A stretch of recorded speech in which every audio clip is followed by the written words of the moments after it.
Halo, Assalamualaikum warahmatullahi wabarakatuh. Perkenalkan, nama saya Evi Adriani dengan NIM 2348201069. Di sini saya akan menjelaskan tentang penyakit hati, kantung empedu, dan pankreas. Apa itu penyakit hati, kantung empedu, dan pankreas? Penyakit hati adalah kondisi yang dapat merusak hati, organ yang menghasilkan empedu dan memfilter darah. Pankreas adalah organ yang menghasilkan empedu dan hormon seperti insulin dan glukagon yang mengatur kadar gula darah. Kantung empedu adalah kantong yang mengelilingi hati dan mengandung empedu, cairan yang membantu pencernaan lemak. Beberapa penyakit hati yang paling umum adalah yang pertama hepatitis, peradangan hati yang bisa disebabkan oleh virus atau hepatitis A, B, C, alkohol atau obat-obatan tertentu. Yang kedua adalah sirosis, kerusakan hati kronis yang menyebabkan jaringan parut dan disfungsi hati.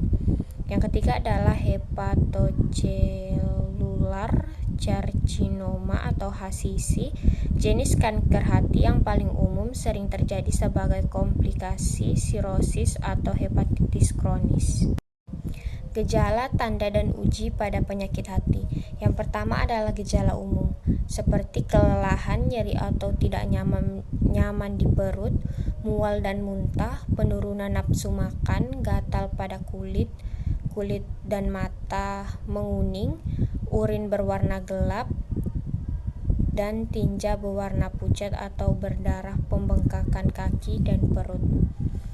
Tanda klinisnya hepatomegali atau pembesaran hati yang bisa diraba, spider-angioma, pembuluh darah kecil berbentuk seperti laba-laba pada kulit, palmar erythema, kemerahan pada telapak tangan, ginecomastia, pembesaran jaringan payudara pada pria, confusion or encephalopathy, gangguan kognitif.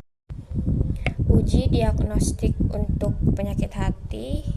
Uji laboratorium bisa dengan tes fungsi hati, tes serologi dan fisiologi, dan tes koagulasi. Untuk uji pencitraan bisa dengan ultrasonografi abdomen untuk melihat struktur hati dan mendeteksi adanya pembesaran atau massa. Yang kedua adalah CT scan, memberikan gambaran detail hati dan mendeteksi adanya tumor atau lesi. Yang ketiga, MRI untuk mengevaluasi lebih lanjut dari struktur hati dan lesi. Yang keempat adalah fibroscan, mengukur kekuatan hati untuk menilai fibrosis dan sirosis. Sedangkan untuk uji lainnya bisa biopsis hati. Faktor risiko umum untuk penyakit hati seperti konsumsi alkohol yang berlebih, infeksi virus, hepatitis, obesitas, dan sindrom metabolik, penggunaan obat dan toksin, genetik dan riwayat keluarga, diet dan gaya hidup, paparan zat kimia berbahaya, dan diabetes. Untuk pencegahannya bisa dengan menghindari konsumsi alkohol yang berlebih, menjaga berat badan ideal, dan mengadopsi pola makan yang sehat, menghindari penggunaan obat-obat terlarang dan berbagi jarum suntik, dan yang terakhir adalah menggunakan alat pelindung diri saat bekerja. Beberapa penyakit kantung empedu yang paling umum, yang pertama yaitu batu empedu. Terbentuknya batu di dalam kantung empedu yang dapat menyebabkan nyeri, infeksi, atau penyumbatan. Yang kedua, kolesistitis. Peradangan kantung empedu seringkali disebabkan oleh batu empedu yang menyumbat saluran empedu. Yang ketiga adalah kolengitis, infeksi pada saluran empedu, seringkali karena penyumbatan oleh batu empedu. Gejala, tanda, dan uji pada penyakit kantung empedu. Yang pertama, gejala umumnya nyeri di perut bagian atas, mual dan muntah, demam dan menggigil, perubahan warna tinja. Untuk tanda klinisnya seperti nyeri yang terjadi saat dokter menekan bagian kanan atas perut dan meminta pasien untuk menarik napas dalam-dalam. Yang kedua adalah pembesaran hati yang bisa diraba. Yang ketiga adalah kuning pada kulit dan sklera mata. Yang keempat adanya massa yang teraba di perut kanan atas. Untuk uji diagnostiknya, untuk kantong empedu, untuk uji laboratoriumnya bisa dengan tes darah lengkap, tes fungsi hati, ALT, AST, ALP. Yang kedua adalah uji untuk pencitraannya bisa dengan CT scan, MRCP, dan ERCP. Dan untuk uji lainnya bisa dengan uji IF menggunakan bahan kontraksi untuk melihat kantung empedu melalui sinar X, dan tes fungsi kantung empedu untuk mengukur seberapa baik kantung empedu mengosongkan. Faktor resiko kantung empedu yang pertama jenis kelamin, genetik dan riwayat keluarga, obesitas, penurunan berat badan yang terlalu cepat, kehamilan, hormon estrogen, diet, dan diabetes. Untuk pencegahannya bisa dengan menjaga berat badan yang ideal, pola makan yang sehat, aktivitas fisik, hindari diet yang ekstrim, kelola kondisi medis, dan penggunaan hormon. Beberapa penyakit pankreas yang paling umum terjadi, yang pertama adalah pankreatitis akut, peradangan pankreas yang tiba-tiba dan seringkali disebabkan oleh batu empedu atau konsumsi alkohol berlebih.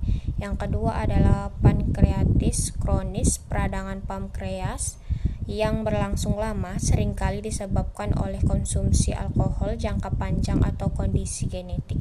Yang ketiga, kanker pankreas, jenis kanker yang agresif dan sulit diobati. Seringkali dia didiagnosis pada tahap lanjutan. Untuk gejala, tanda, dan uji pada penyakit pankreas, gejala umumnya nyeri di perut bagian atas, mual dan muntah, penurunan berat badan, kelelahan, perubahan pada tinja.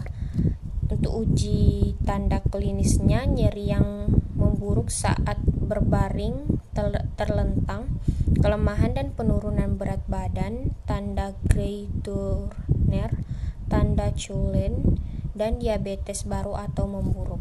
Untuk uji diagnostik untuk penyakit pankreas, untuk uji laboratoriumnya bisa dengan amilase dan lipase, tes fungsi hati, tes glukosa darah, dan tes darah lengkap.